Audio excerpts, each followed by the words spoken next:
This is going to be a part 2.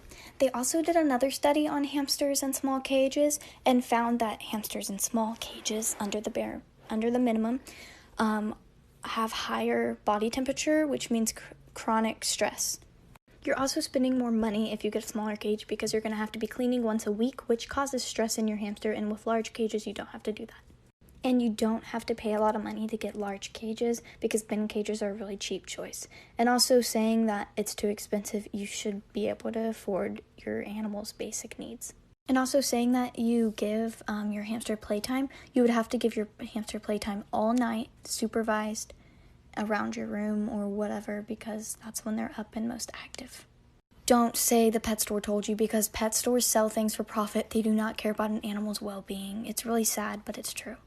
This is not to hate on anybody. It's okay to make mistakes. It's what's fixing them is what counts.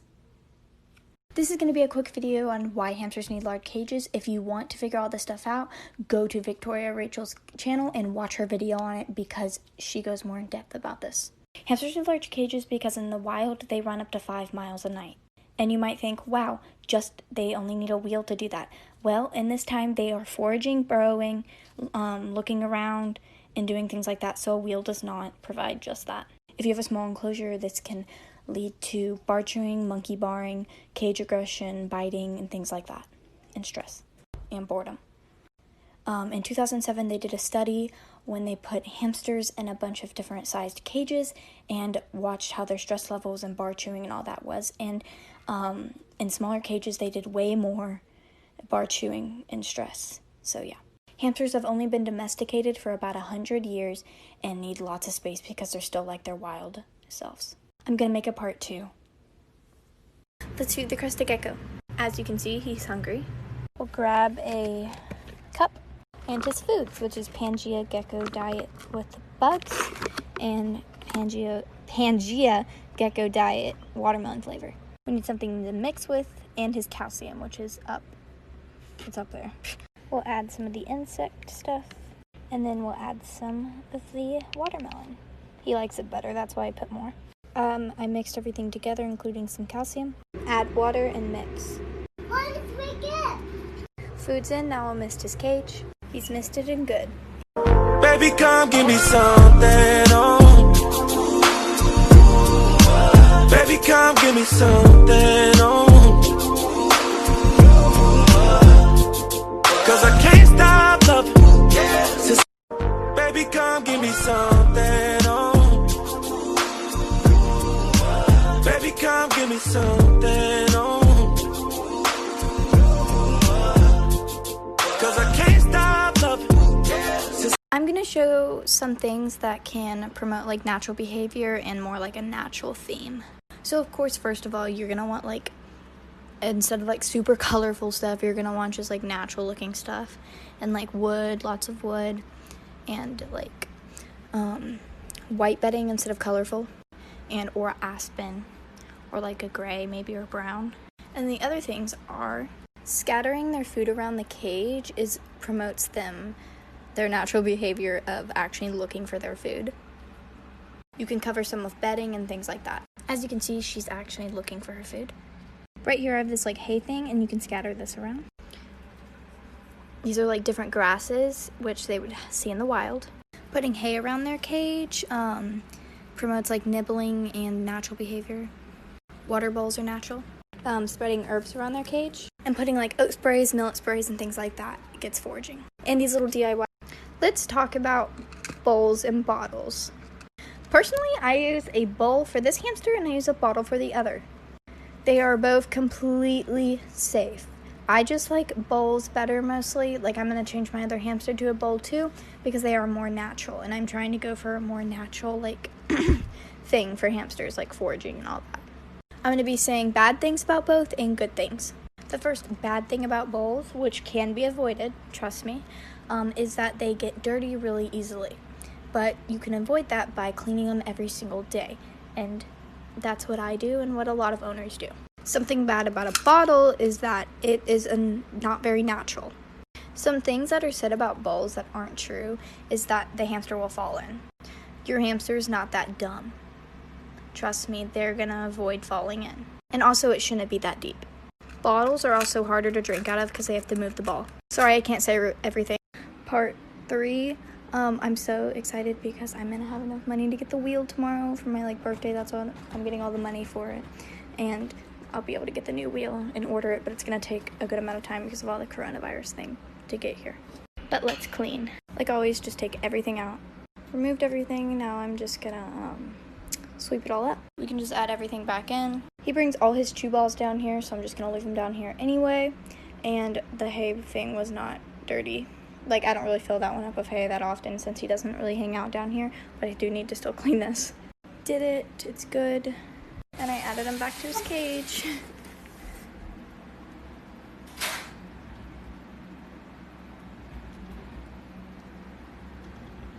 So yeah, he good.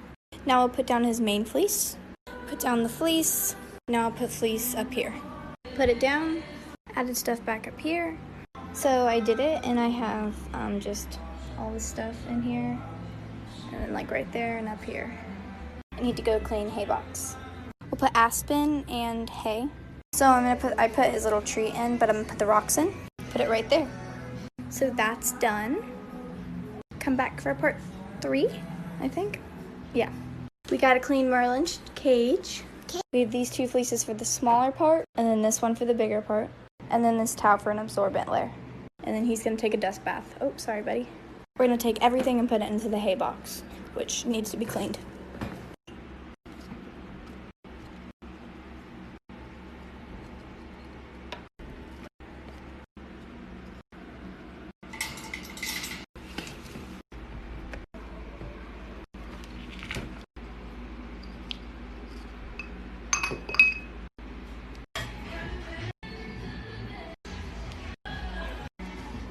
Now I'm gonna try to get some of the poop up. I'm gonna take the fleece out. So I have it like this, I just have to wipe it down. I gotta get rid of this. Gonna wipe both of them down. Got it all wiped down. Now I'm gonna put down the towel for the absorbent layer. I put down the towel, come back for part 2. I was not here for a day because I was at my grandma's, so I'm going to go back to videos. Sorry I didn't make any of my pets, but I've got to change up Nova's cage. And right there is why you change the water every day. I changed it yesterday before I went to my grandma's, and yeah, that's one day. It's usually covered in bedding because she burrows like crazy, but not today. But what I'm going to do is I'm going to remove all this bedding because she's somehow got water in it. I really don't know how she did that, but I'm going to take this bedding out. I got most of it out. I'm going to make it a big old sand bath so that she has a lot, but she's very nosy about what's going on. But I'm going to take this stuff out. I actually changed my mind because she's got a whole tunnel system going, and I really don't want to upset her. So I'm just going to change this up. When I went to get the sand, she put her whole burrow out here, so it's all set up. And she really likes those rocks. She was climbing all over them, and then I just added a tunnel for no reason. But she really likes it, so yeah. This is my betta fish's tank. His name is Dumbo, and he's an elephant-eared male. He is 13 weeks old. He has a filter, some little duckweeds, a heater in the back, a plant right there, and a plant right there, which he likes to lay on, and this driftwood with some java moss on it. He gets tetra-based meat on a daily, and then betta treats dehydrated bloodworms once a week. He also has a triple light setup right here. His filter's from Aqueon, and his heater is from another company I forgot the name of. I got him from a store that claims to get all their fish from breeders. It was a fish store. No, it wasn't a chain store. And I hope you can review his tank. He's hiding in the back. This is my guinea pig cage. It's a dog playpen. I have 2 male guinea pigs in here. That's Prince. That's their hay bin. Poe is in that Heidi. They have a dog bed. I hang this blanket to cover their hay bin. That's Pedro. Their pellet bowl. Their water bowl. There is water in there. And they have shoes and balls. This is Poe. He is alone. He is aggressive towards others. His hay bin. His pellet bowl. His water bowl. That's Poe. He does have more space back there. He loves tunnels just to run through them, go back and forth. He does have chew toys. This is their pellets. Pedro is out. He is a little skittish. The Timothy hay they get every morning and sometimes at night if they run out. This is the brand of pellets I use. They are Oxbow Essentials. I try to give them veggies. Be good to her and treat her right. Be the love, don't be the fight. And give her all she'll ever need. Gotta hold her tight, gotta let her breathe. Do you think he's good looking? Yeah. Do you think he's good looking? No. Do you think he's good looking? Yes, I think he's very cute. Do you think he's good looking? Not really. Do you think he's good looking? He's over the hill. Do you think he's good looking? He's okay. Do you think he's good looking? Unfortunately, yes. Do you think he's good looking? No. Do you think he's good looking? No. Do you think he's good looking? No. Do you think he's good looking? Lord, no. Do you think he's good looking? He's cute, yeah.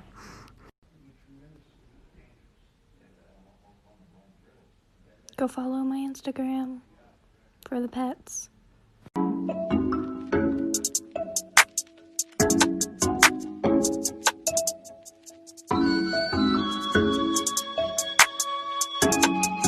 Yeah. It's not that serious. Hey, walk up in a bitch who clean up fro.